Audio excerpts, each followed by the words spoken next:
Estamos aqui para dar voz ao povo. Em defesa dos cidadãos. Pela dignidade humana. Todos temos deveres, mas também todos temos direitos. Será que existe justiça? Isto é o povo a falar. Olá, muito boa noite e bem-vindos a mais um Isto é o Povo a Falar. Pontapé de saída para mais uma semana de conversas e uma semana de convidados. E realmente esta semana começamos pela cidade invicta. Vamos até à cidade do Porto e vamos conversar com o Telmo Fernandes. Olá, Telmo, muito boa noite. Está tudo bem? Olá, João. Viva, tudo bem? Olha, ainda antes de começar a conversa contigo, eu tenho de dizer a ti e a toda a audiência que realmente se tirar o Telmo Fernandes fosse uma das tarefas do Hércules, ele teria falhado redondamente. Tirar o Telmo do Porto é quase impossível. Impossível não diria, mas é difícil coordenar agendas e peço desculpa por não estar aí com a vossa equipe. Porque é sempre também um gosto receber-te. Olha, Telmo, vamos começar porque, de facto, os partidos políticos em Portugal, de uma forma geral, estão a viver um bocado um tempo conturbado em que dizem uma coisa, mas realmente o fruto das suas árvores é completamente paradoxal daquilo que eles dizem. Neste contexto também assistimos recentemente à convenção do Iniciativa Liberal. Qual é que é a análise que te mereceu esta convenção? Ora bem, eu devo dizer que não segui a convenção da Iniciativa Liberal com grande atenção. Vi relatos e notícias, sobretudo nos jornais, e, portanto, não segui pela televisão, nem sei se foi transmitido, imagino que sim, porque normalmente transmitem todas as convenções dos partidos. Mas dos fatos que vi, acho que foi sem surpresa a notícia da eleição ou da reeleição de Rui Rocha, apesar de aparentemente alguma corrente, não digo contestatária, mas outras linhas não exatamente coincidentes com a do atual presidente da Iniciativa Liberal, também aparentemente tiveram uma expressão eleitoral no Congresso, ou na convenção, como eles lhe chamam, com algum significado, penso que 25% ou algo desse género. Mas em todo caso, quer dizer, o Rui Rocha é novamente líder, aparentemente incontestado, anunciou o candidato, neste caso o candidato presidencial como tinha prometido, e depois fiz outras considerações sobre, aparentemente, um flic-flac no seu posicionamento político e nas linhas que tomará para o futuro a Iniciativa Liberal, nomeadamente a questão do wokeismo ou anti-wokeismo. Isso foi uma das coisas que realmente, e depois lá vamos ao anúncio de Mariana Leitão enquanto candidata para Belém, mas uma das coisas que realmente me surpreendeu, porque penso que coloca o Iniciativa Liberal vai em rota de colisão consigo mesmo, é esta luta contra o wokeismo. Não sei que wokeismo é que estamos a falar, mas parece realmente mais um aproveitamento político de algo que se viu nos Estados Unidos que catapultou Trump para o triunfo. Sim, quer dizer, eu lembro-me que da gênese da própria Iniciativa Liberal e o que tem sido o registro, se quiseres, doutrinário dos seus dirigentes e, enfim, apoiantes mais destacados no espaço público nos últimos anos. E, de facto, parece que a eleição de Trump, curiosamente, também teve efeitos num partido, eu diria, que marginal no nosso quadro político. Enfim, a expressão da Iniciativa Liberal é relativamente reduzida, ou é mesmo reduzida, mas parece que Trump também teve influência nos pequenos partidos. E, portanto, neste campeonato de segunda linha, o que o Rui Rocha disse no Congresso sobre estar agora muito preocupado ou outra, desejoso de afirmar o partido numa linha não woke, de facto parece aproveitamento do novo ar do tempo que se vive, com não só a eleição de Donald Trump nos Estados Unidos, mas com Milley, também foi Hum. um dos protagonistas internacionais referenciados na Convenção da Iniciativa Liberal, mas parece algo colado com um cuspe e quase cínico, muito pouco genuíno. Sim, deixa-me só utilizar. Eu, de facto, tinha aqui o apontamento para mencionar qual era a tua análise sobre a utilização de Milley. Milley parece o órfão, que não é órfão de todo, mas que toda a gente quer adotar. Mas uma das últimas decisões do presidente argentino é a retirada da Argentina da Organização Mundial de Saúde e, se bem me recordo, numa das convenções já durante a pandemia ou já na fase de saída da pandemia, foi absolutamente impossível discutir as medidas de combate à pandemia numa convenção de Iniciativa Liberal por membros do próprio partido. Pois, enfim, com certeza falaremos mais da questão do Milley e aparentemente novos grandes divulgadores de Milley dentro da Iniciativa Liberal. Mas sim, o presidente da Argentina parece que deu indicações para o país sair de membro da Organização Mundial de Saúde, e bem, compreende-se porquê. Ele justificou-se tudo por causa das medidas anti-liberdade individual e da responsabilidade individual durante o chamado tempo da Covid-19.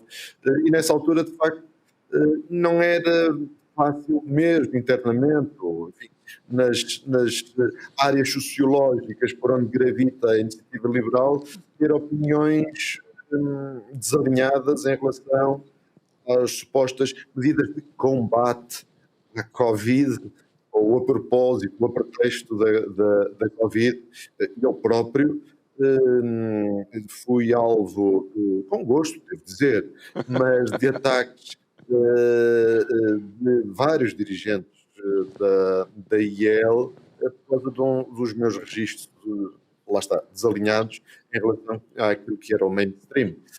E, portanto, o que isso revela não é tanto questões de saúde ou de políticas de saúde ou políticas de saúde que a Iniciativa Liberal possa defender, mas eu acho que é sobretudo um lidar muito mal, que é estranho e paradoxal para um partido liberal, com a diferença de opinião e a própria liberdade de expressão.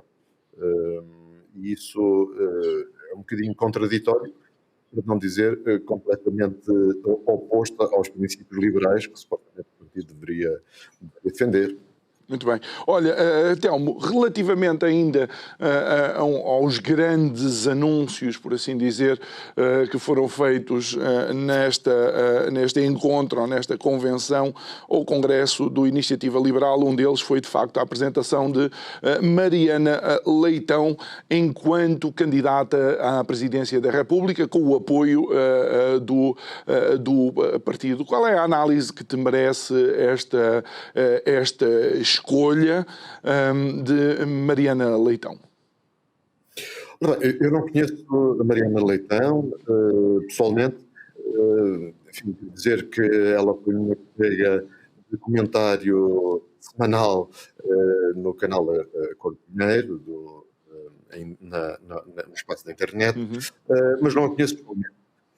Sei que aparentemente se apresenta como tendo como profissão gestora, os registros a que eu tenho memória é de saber que Mariana Leitão foi deputada municipal, se não me engano, em Oeiras, enfim, e dirigente, responsável destacado da Iniciativa Liberal, penso que desde a sua fundação, se não estou em erro, mas, digamos, não conhece grande pensamento político, grande iniciativas de monta no espaço público.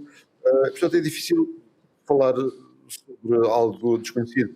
Eu devo dizer que vi com algum interesse a entrevista, ou uma das entrevistas que ela deu no seguimento da sua nomeação como candidata da Iniciativa Liberal à presidência da República, o que desde já é tremendo, porque foi apresentada como candidata a presidente da República num congresso.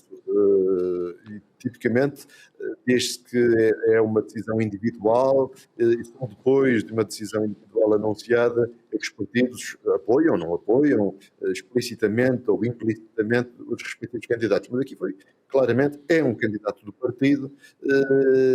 Não sei se vai entregar o cartão de militante como fazem os outros candidatos presidenciais, mas aqui é claramente um candidato presidencial. Mas dizia eu, ouvi a entrevista, penso que na SIC ou na RTP, eu não me recordo, e foi um conjunto de platitudes, de generalidades, uma conversa muito árida, a que todos nós poderíamos aderir, desde o PCP ao Chega. Toda a gente quer um país dinâmico, com um novo ímpeto, enfim, quer o desenvolvimento do país, económico, social, etc. Toda a gente concorda com isso, não disse mais do que generalidades. Olha, Telmo, relativamente à candidatura de Mariana Leitão, e obviamente colocando em cima da mesa que de facto não foi ela que decidiu, mas é de facto o partido que solicitou para que ela avançasse e ela aceitou.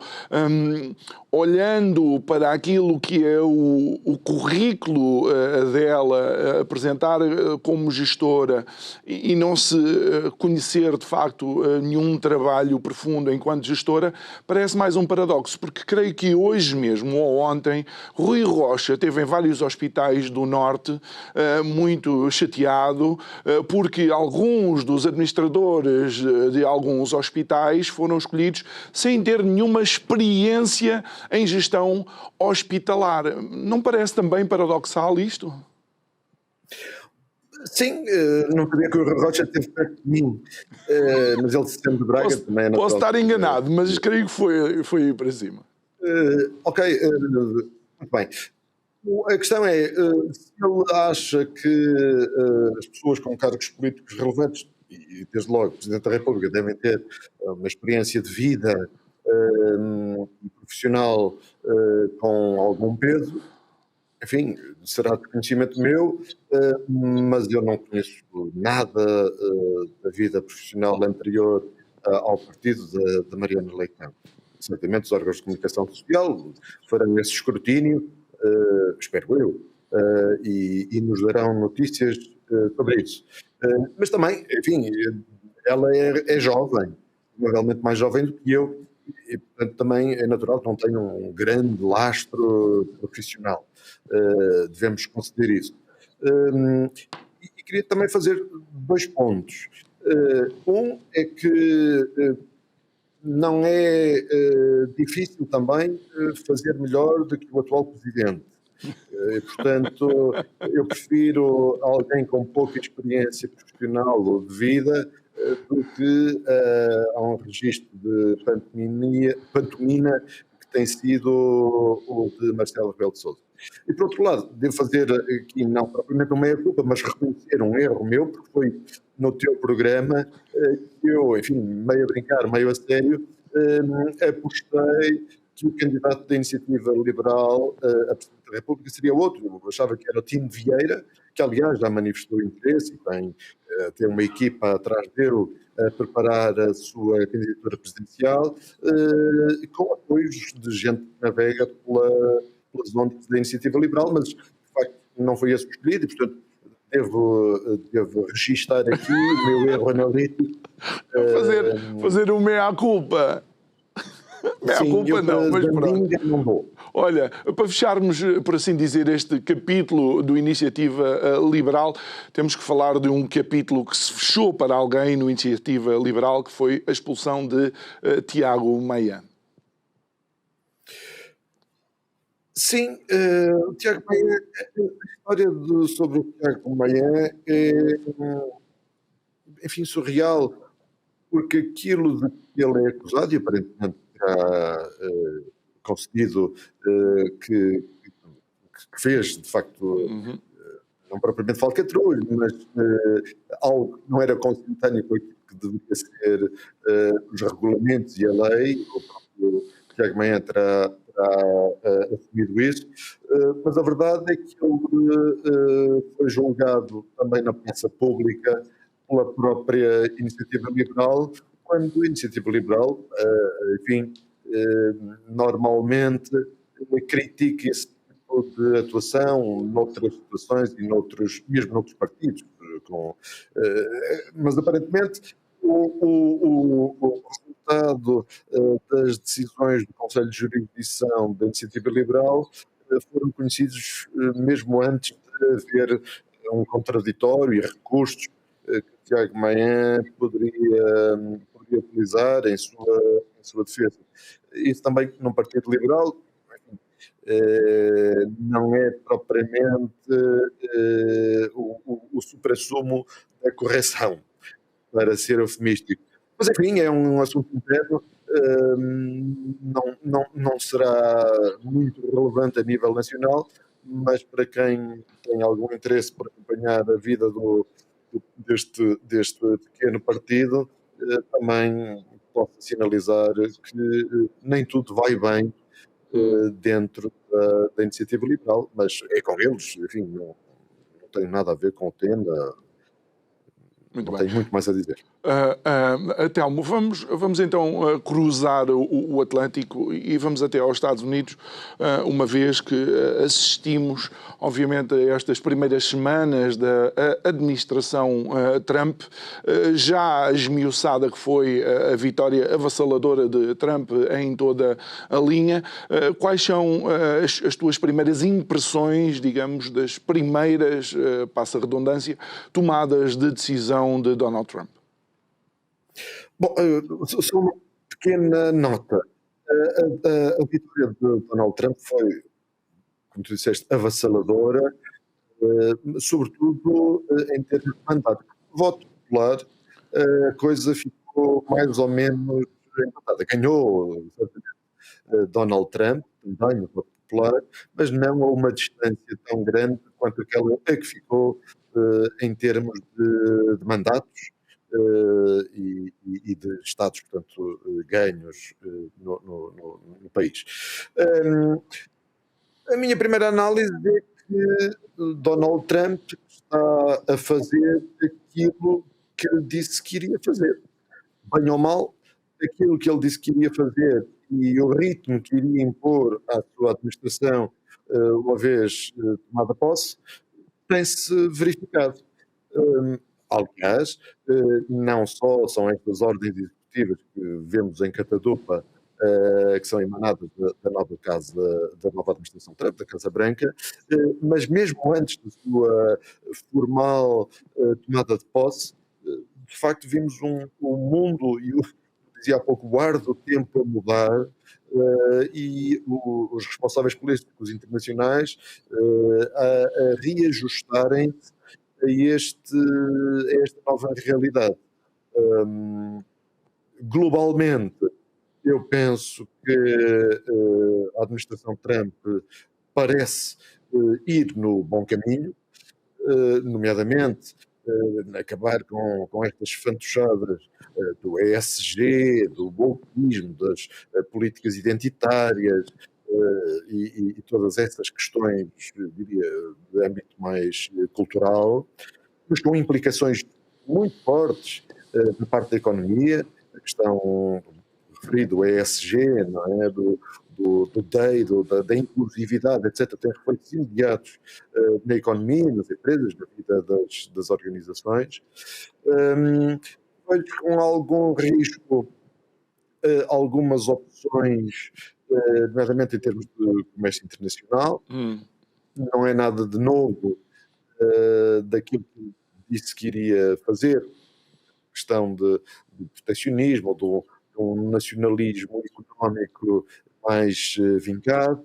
Um, e em relação a temas como a geopolítica, nomeadamente em relação aos conflitos mais visíveis que acompanhamos todos os dias, nomeadamente na Ucrânia e hum.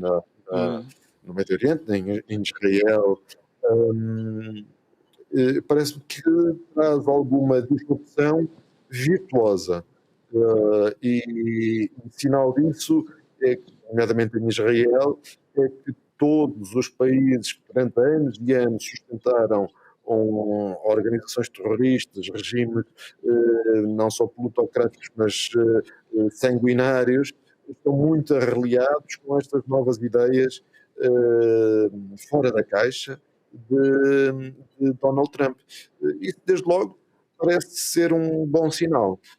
Se assim acontece, é porque há virtude nas propostas que está a delinear. Telmo, mas não é propriamente novidade o desenraizamento dos palestinianos. Eu relembro que houve comunidades palestinianas na Jordânia, creio que chegaram inclusive até Marrocos e em outros países árabes, pura e simplesmente para depois, passado algum tempo, esses países árabes pegarem nessas mesmas populações e retirarem-nas do seu território. Ou seja, não sei se será solução ou se é um déjà vu da história. Não, eu acho que vais ao encontro, esses teus comentários vão ao encontro daquilo que eu dizia. O que nós sabemos é que as supostas soluções, o quadro institucional das últimas dezenas de anos, essa temos a certeza que não funcionou.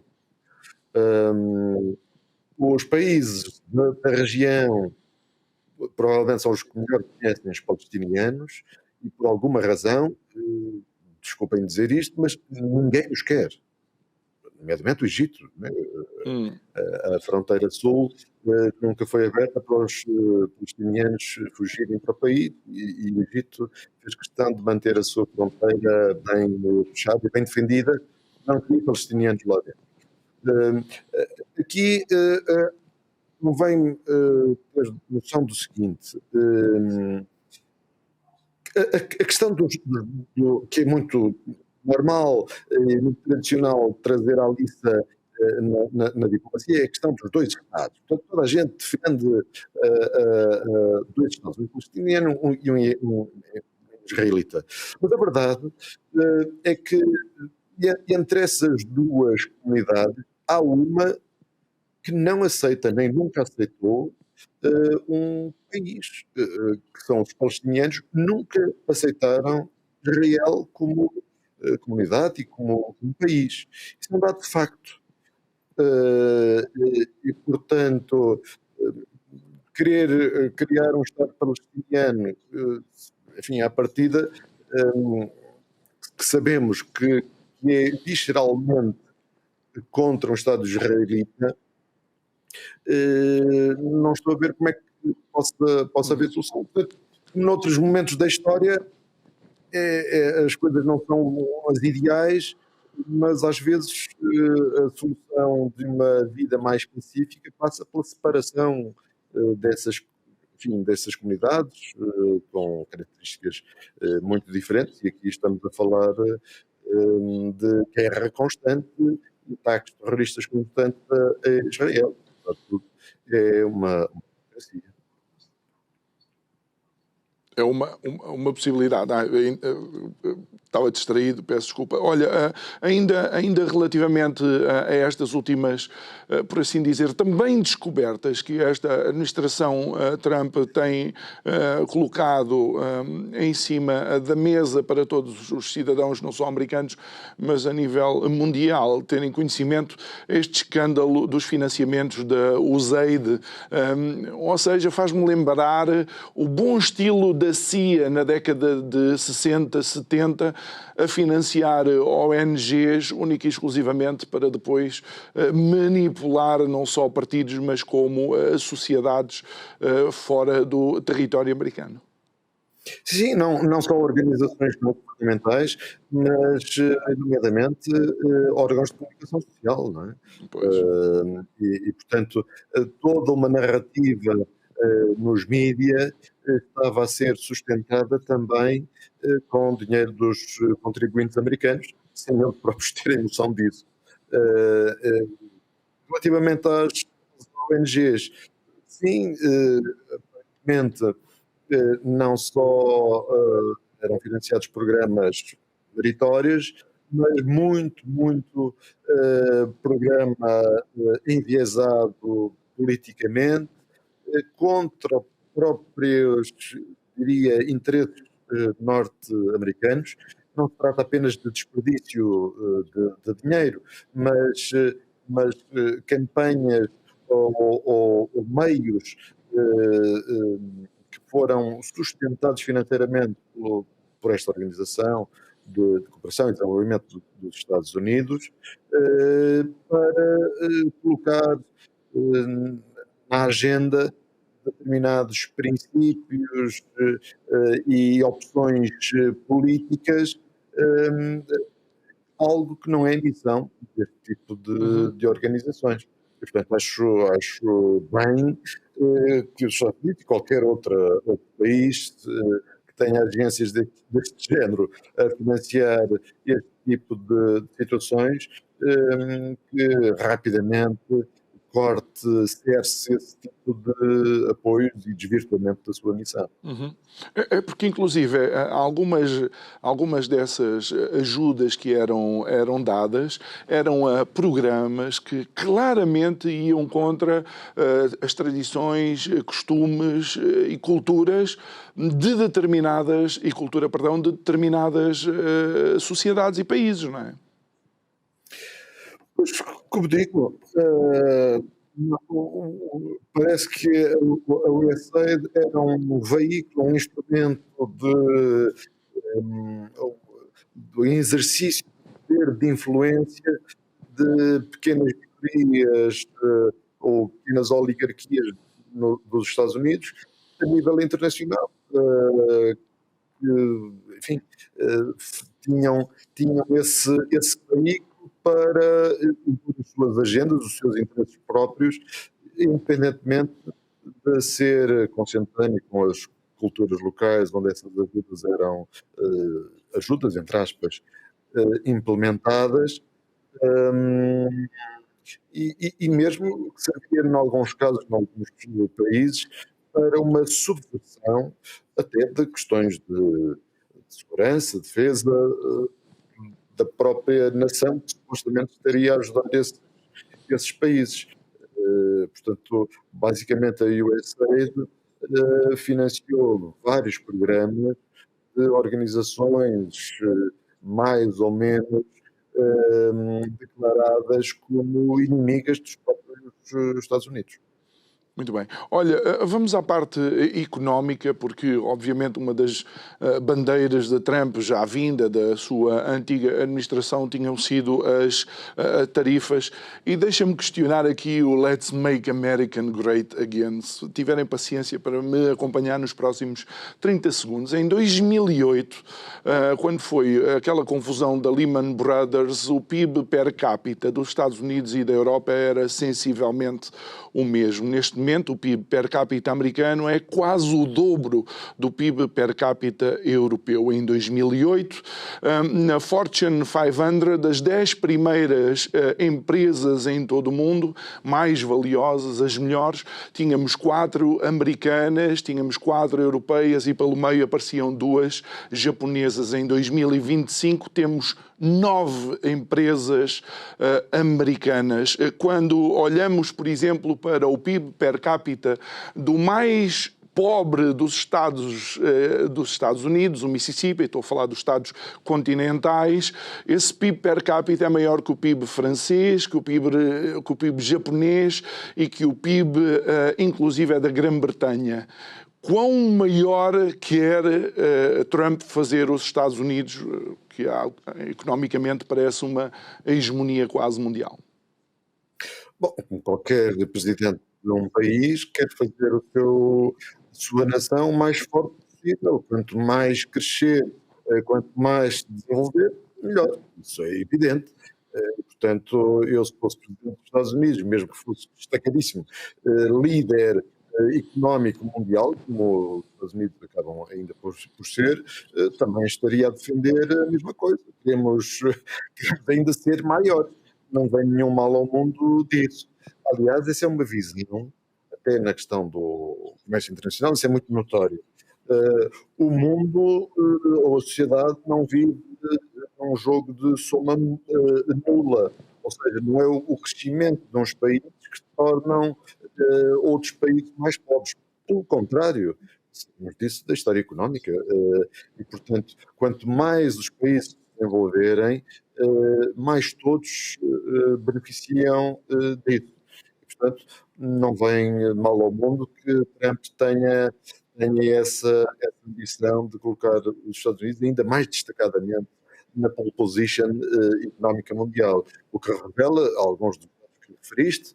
Eu lembro-me de outros, quer dizer, nos últimos 16 anos, a riqueza dos Estados Unidos, a riqueza não, a atividade económica dos Estados Unidos, o PIB, cresceu 90 e tal por cento, 96, 98%, ao passo que a Europa teve uns míseros 11, 12% de crescimento em 16 anos.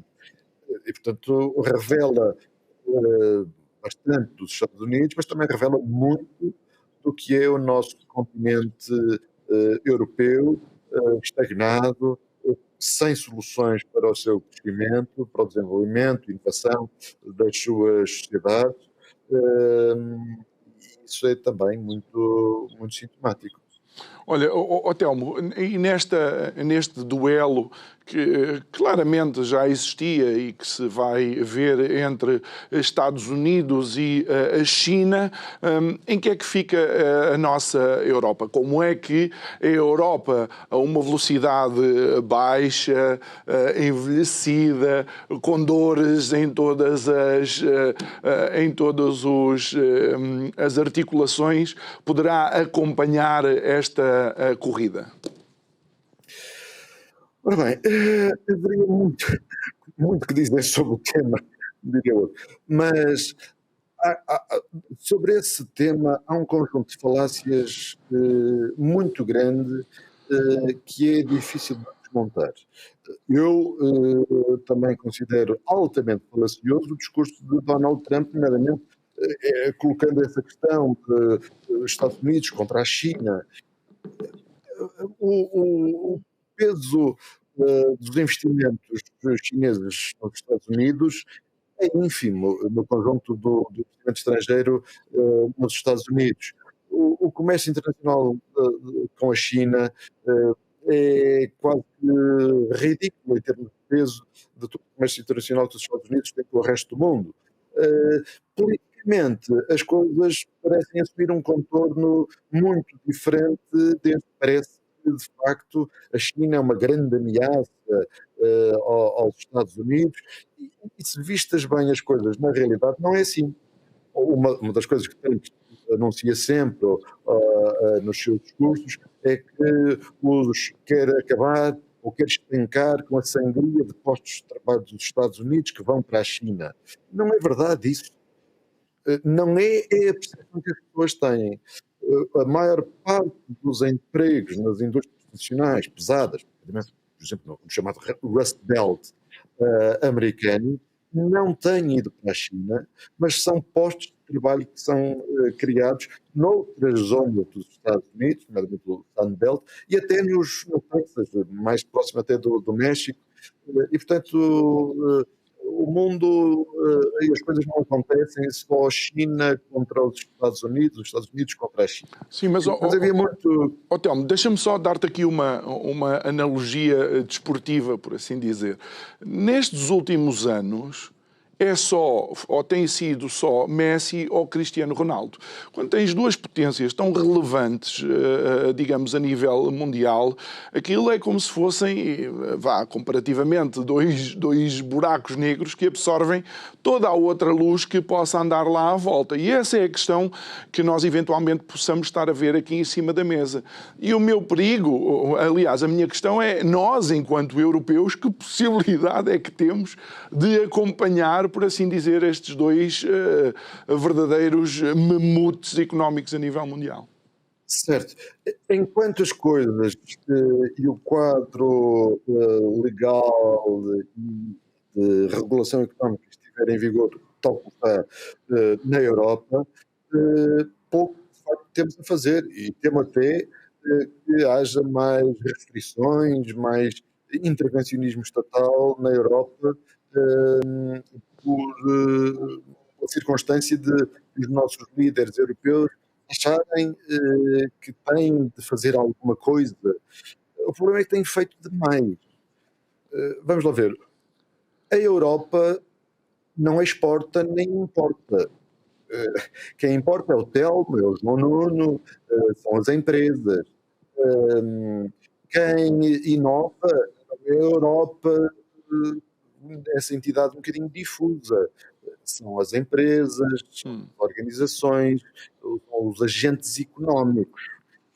E, portanto, se esses agentes económicos não tiverem um quadro de trabalho legal, regulatório, etc., que lhes permita explorar toda o know-how, a riqueza intelectual, de inovação, etc., que têm, as coisas não saem, não têm saído nos últimos anos, eu diria década. Telmo, E, portanto, mas vê, por exemplo, isto que está a acontecer com as tarifas e estas situações todas, a Europa continua prontos a ter uma posição de alguma forma moralista, não é? Porque critica os outros de um lado e do outro, mas vê aquilo que aconteceu recentemente. Recentemente foi anunciado que vai haver um maior controle sobre todas as encomendas que vêm de plataformas chinesas como a Shine e a Temu, creio eu, e esta pessoa que estava a falar no Parlamento Europeu, que era, portanto, quem liderava esta campanha, por assim dizer, dizia que 96% das encomendas que os cidadãos europeus recebem de uma ou de outra plataforma não estão de acordo com os padrões europeus. Eu te garanto que tem que ser mentira, porque eu conheço tanta gente, amigos meus, colegas meus, que fazem as encomendas nessas plataformas, ainda estou para me lembrar de uma queixa. Com certeza.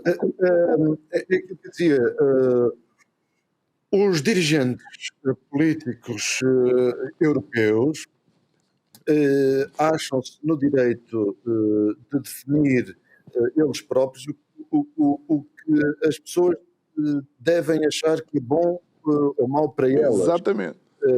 Portanto, quando dizem que os produtos chineses não se coadunam com os padrões europeus, o que eles querem dizer é que, ou querem fazer parecer, que os padrões de qualidade dos produtos europeus não são os mesmos que aquelas pessoas, em concreto, dizem querer. Porque estou convencido, eu não me lembro quem era essa dirigente ou parlamentar europeu que disse essas boutadas, mas certamente, só olhando para a figura dele, entre roupa, relógio, óculos, enfim, adereços, certamente há ali muita componente de valor feito na China, seja por assemblagem, enfim, vários produtos intermédios, componentes, etc. É uma hipocrisia total e revela algumas das falácias de que, enfim, deixei no ar, que é primeiro, a questão do comércio internacional. O comércio internacional existe entre duas partes porque ambas as partes acham benéfico para cada uma delas. Porque se não for bom para as pessoas comprarem na Temu, ninguém as obrigava a comprar na Temu. Por outro lado, o facto das pessoas comprarem bens chineses, e neste caso até poderíamos estar a falar só de bens de consumo, não bens intermédios, para a indústria, o que seja, mas Sim. bens de consumo. As pessoas compram bens chineses, não perdem nada, ganham, não os tinham comprado. E, portanto, ganha a China, e, se quiseres, e ganha a Europa e os cidadãos europeus que fizeram essa importação. E, portanto, impor tarifas, o que estamos a falar é da Europa colocar mais um imposto. A tarifa é um imposto. E, portanto, o principal visado das tarifas aduaneiras que a União Europeia coloca, tem muitas, não é só a China, aos próprios Estados Unidos, etc. É um imposto sobre os europeus, não é sobre os chineses, nem sobre os Sim, porque o americanos. fabricante ou o vendedor ajusta o preço à tarifa e ponto final parágrafo. Mais,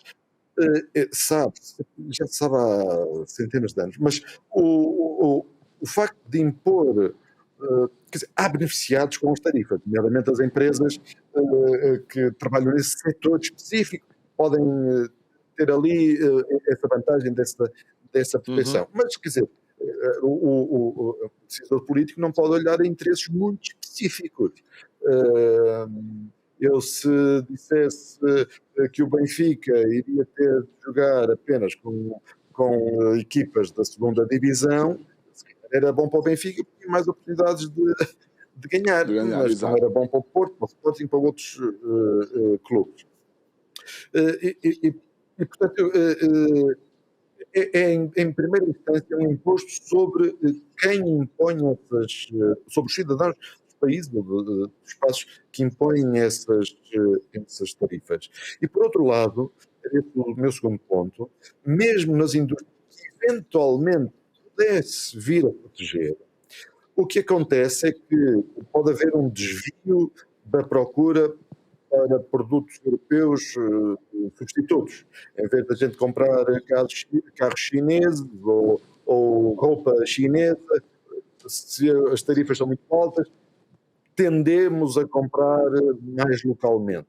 Mas o que se sabe é porque há uma maior procura agregada de bens locais, o preço da produção local também vai subir. Claro. E, portanto, o que acontece tipicamente é que, introduzidas tarifas, ao contrário daquilo que seria expectável de os consumidores irem optar e ter preferência por produtos locais que ficavam mais baratos por causa do diferencial em relação à tarifa, a verdade é que os preços locais tendem a ficar iguais aos preços, no caso dos bens chineses, mais a tarifa.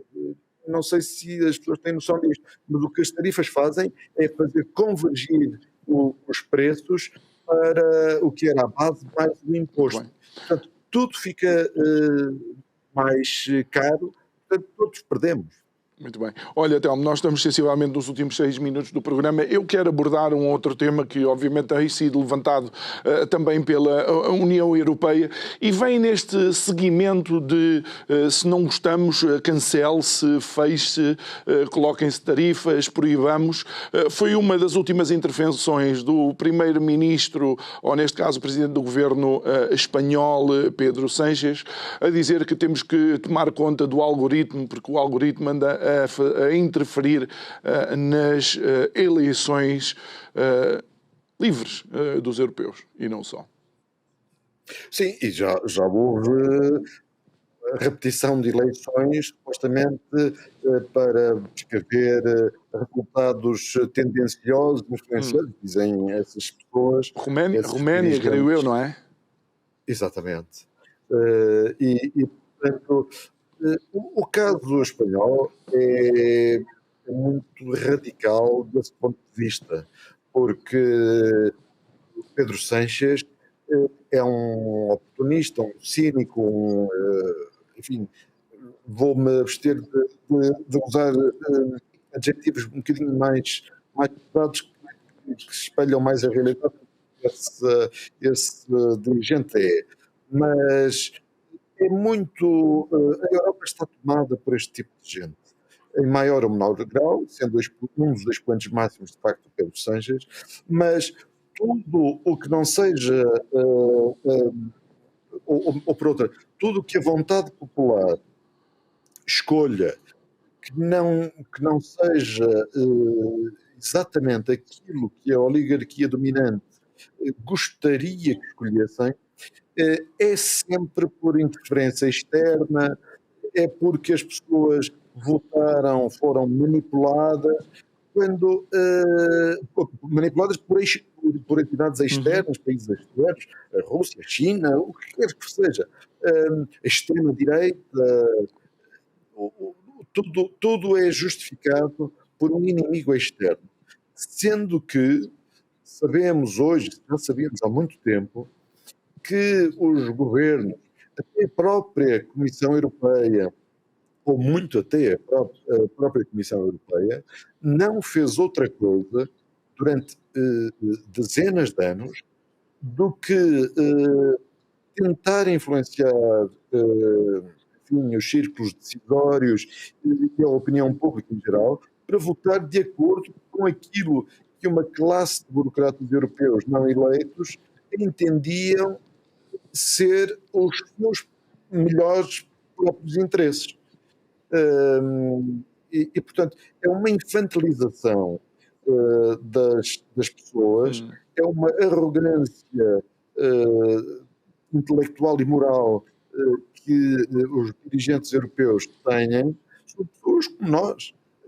Obviamente que temos e somos influenciados por tudo e mais alguma coisa.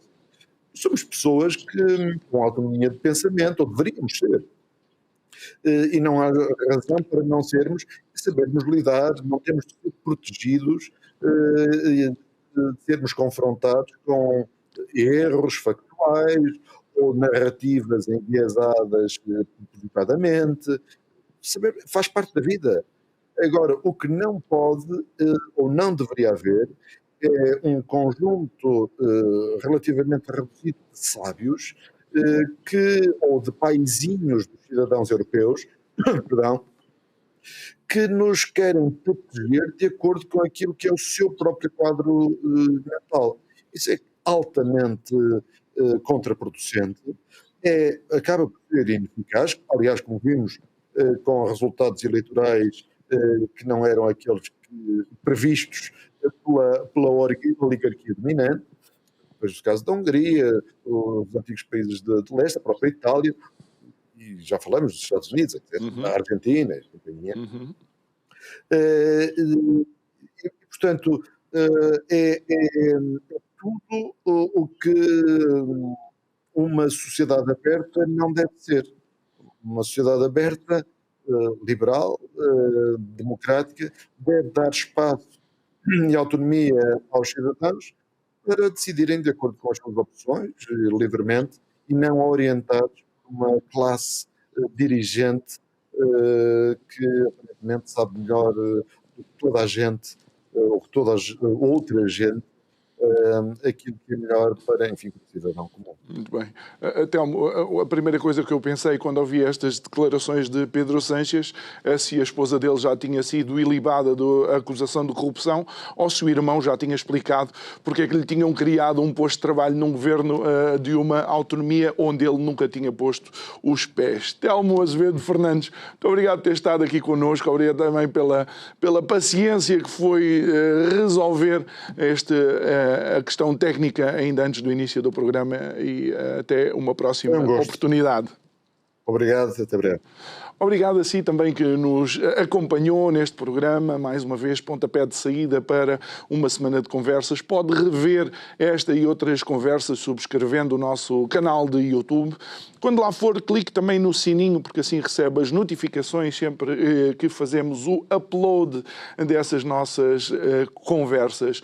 Quero deixar aqui um forte abraço a todos vocês. Amanhã estamos de volta à mesma hora para mais um programa. Boa noite, até amanhã.